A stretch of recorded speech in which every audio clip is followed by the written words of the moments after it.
The African grasslands stretched out under a pale, white sun, where a gentle breeze whispered through the dry clumps of grass. Following a harsh hunting season, a lioness passed away, leaving behind a male lion and his very young cub. From that moment on, the father became the sole anchor for the cub, protecting and nurturing him in the unforgiving wild. As they traveled across the vast plains, the cub stayed close to his father's legs, while the male lion remained constantly vigilant, even slowing his hunting pace so the little one wouldn't be left behind. However, the peace was soon shattered when a small lump appeared on the cub's face. Initially, the father thought it was a minor injury, but the tumor grew larger every day, eventually disfiguring the cub's face. The cub began to eat less, his steps became heavy, and his nights were filled with faint moans of pain. One scorching midday, the cub finally collapsed, unable to get up or even touch the water nearby. The mighty king of the savanna circled his offspring, guarding him from any threat, but for the first time, a visible fear of losing his cub took hold of his gaze.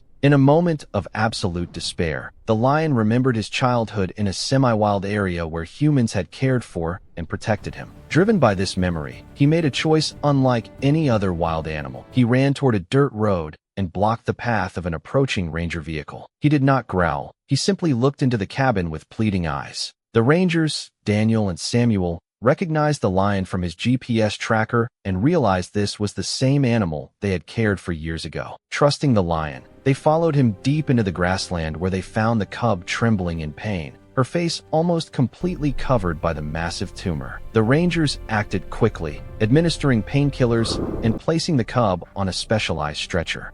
Both the father and cub were rushed to a ranger station, where the cub underwent a high-stakes surgery to remove the growth. Throughout the night, the father lion stayed close to his cub's side in a secure enclosure, watching over every breath. The recovery was miraculous. Within days, the cub opened her eyes and began to eat. After 2 weeks of care in a spacious, semi-wild enclosure, the wounds had healed and the bandages were removed. Finally, the father and son were transported back to their old pasture. As the cage doors opened under the soft sunlight, the two lions emerged together, returning to the vast wild nature where they belong. If this story of a father's love touched your heart, don't forget to hit that subscribe button and turn on the notification bell so you never miss another inspiring story from the wild. What would you have done if you were in those rangers' shoes? Let us know in the comments below.